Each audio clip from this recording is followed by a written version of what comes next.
रीट्स से नाराज हुए सभी भाई बहनों, अब तो खुश हो जाओ भाई। संस्कृत वालों के लिए तो बहुत ही बड़ी खुशी खबरी है मित्रों। बहुत बड़ी भर्ती आने वाली है सेकंड ग्रेड 2022। बहुत बड़ी भर्ती जहां पर संस्कृत विषय के सर्वाधिक पद आने वाले हैं। जी हाँ मित्रों, जैसे कि खबर आ रही है कि सर्वाधिक पद होंगे संस्कृत विषय के 1800 के करीब ये पद आने वाले हैं। पूरी बात करेंगे इस वीडियो में, वीडियो पर लास्ट तक बने रहिएगा। साथ ही साथ बहुत सारे जो सवाल हैं आपके, उन सभी सवालों के जवाब देने का मैं यहाँ पर प्रयास करूँगा। तो चलिए करते हैं वीडियो प्रारंभ।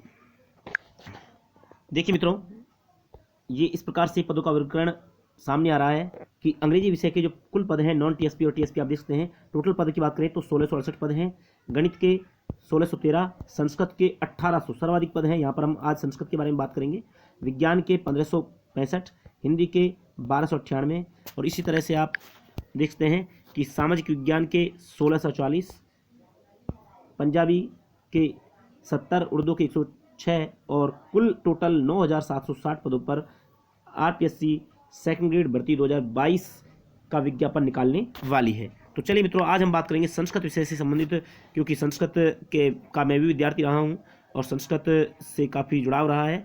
तो चलिए मित्रों, संस्कृत के विषय में बात करते हैं कि किस प्रकार से आपको संस्कृत की तैयारी करनी चाहिए।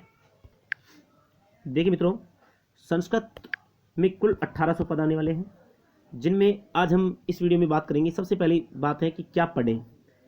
बहुत सारा जो है यही डाउट बना हुआ है कि हम क्या पढ़ें। अब भर्ती सामने है, बहुत बड़ी भर्ती है, लगातार एक गोल्डन चांस है। लगातार संस्कृत के विषय जो संस्कृत की जो पोस्ट है वो लगातार सर्वाधिक आई है। आप देखते हैं 2018 में भी सर्वाधिक पोस्ट संस्कृत की थी और इससे पहले 2016 में भी सर्वाधिक पोस्ट संस्कृत की थी। तो इस तरह से संस्कृत के विद्यार्थियों के लिए काफ़ी गोल्डन टाइम ये है। और मैं समझता हूँ कि ये अगर अब आपने नहीं किया तो शायद संस्कृत के इतने पदों पर भर्ती आपको देखने को नहीं मिलेगी। तो एक बहुत बड़ी भर्ती है।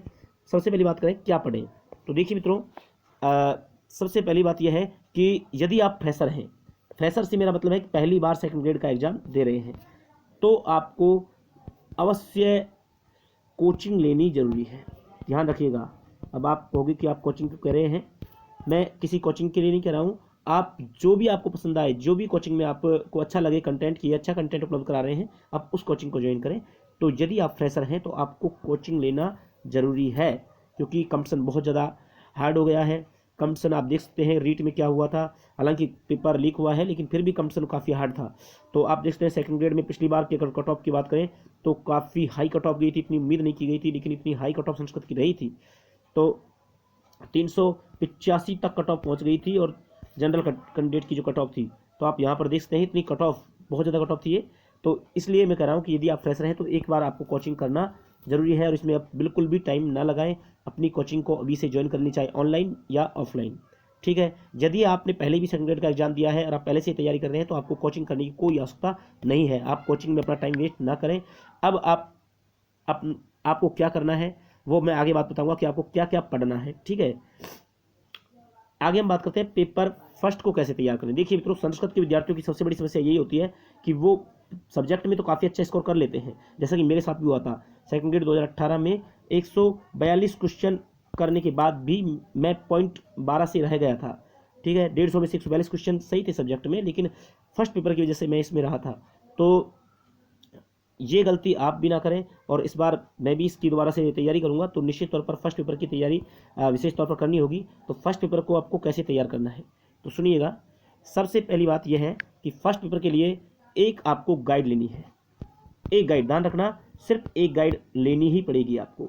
जो न्यू अपडेट के साथ आई है वो गाइड लें, अच्छी गाइड लें, सेलेक्ट करके अच्छे से सेलेक्ट करके गाइड लें। ऐसा नहीं कि आप किसी भी गाइड को उठा लाएं, ठीक है। तो एक गाइड आपको लेनी ही है, जिसमें कोई क्या होता है कि गाइड में कंप्लीट जो कंटेंट है, सारा जो सिलेबस है वो एक साथ आपको मिल जाता है, ठीक है। इसके साथ एक आपको मनोविज्ञान की बुक भी लेनी है। एक मनोविज्ञान की, जो भी राइटर की मनोविज्ञान की बुक आपको सरल लगे। हालांकि सेकंड ग्रेड में जो साइकोलॉजी होती है वो काफ़ी इजी आती है, ज़्यादा हार्ड नहीं आती है। तो मैं सजेस्ट करूँगा कि यहाँ पर सरल जो भी गाइड आपको लगे वो लें। ज़्यादा हार्ड, ज़्यादा अंदर डीपली घुसने की यहाँ पर कोशिश ना करें, अन्यथा आप काफ़ी ज़्यादा टाइम इसमें वेस्ट कर देंगे। इसलिए एक मनोविज्ञान की गाइड लें और एक आपको जो है जीके की गाइड लेनी है। यानी कोई भी आप गाइड ले सकते हैं, जैसे कि आप मार्केट में देख रहे हैं बहुत सारी गाइड हैं, जिनमें भी आप खास करके लक्ष्य की गाइड जो है बहुत ज़्यादा अच्छी गाइड है, तो आप लक्ष्य देख सकते हैं। इसके अलावा आपको जो पसंद है, पनोरमा गाइड भी अच्छी है, ज़्यादा विस्तार से है उसमें, तो आप उसको देख सकते हैं। तो एक गाइड आपको लेना अनिवार्य है। मनोविज्ञान की एक बुक आपको लेनी है, ठीक है, उसको भी आपको अच्छे से पढ़ना है। साथ ही साथ मित्रों आपको RBSC, ध्यान दीजिएगा, जो RBSC है, RBSC में 6 से 12 तक की जो बुक्स चलती थी पहले, उन बुक्स के नोट्स बनाएं या उन बुक्सों में से पढ़ें। लेकिन 6 से 12 तक बहुत अच्छा कंटेंट है, बहुत अच्छा कंटेंट है यहाँ पर 6 से 12 की बुक्सों में, क्योंकि रीट में स्पेशल इसी की तैयारी मैंने की थी और एक अच्छा स्कोर भी किया था, लेकिन दुर्भाग्यवश रीट रद्द हो गई, ठीक है।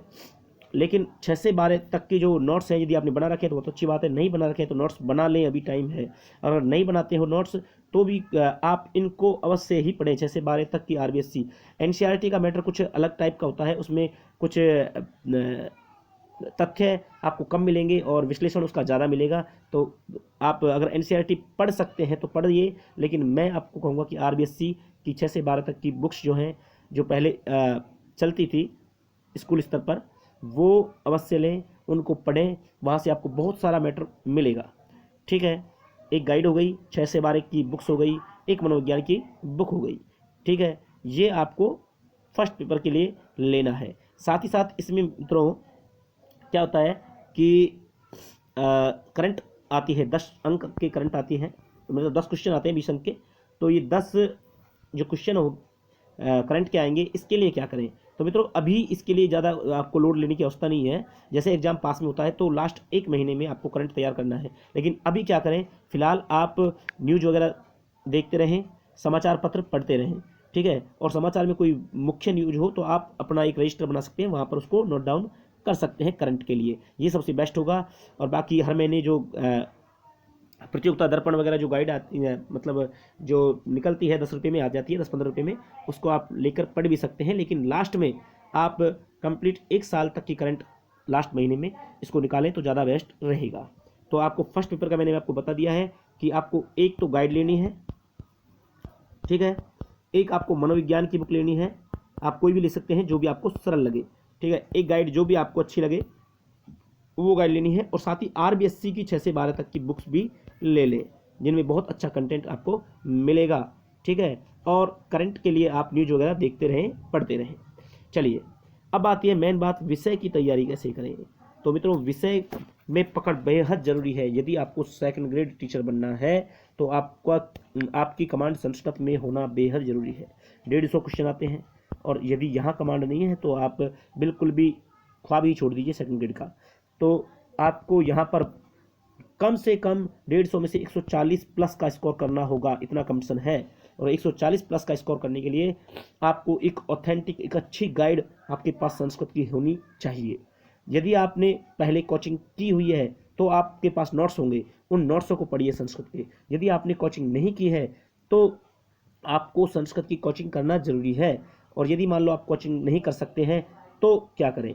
तो मित्रों उस स्थिति में मैं एक आपको गाइड बताता हूँ, पहले भी मैंने आपको बताई है, जो मेरे को काफ़ी अच्छी लगती है। आप संस्कृत के लिए संस्कृत साफल्यम, लोकेश शर्मा सर की है, तो संस्कृत साफल्यम की गाइड है, उसको आप ले सकते हैं, बहुत अच्छी गाइड है, इसको आप पढ़िए।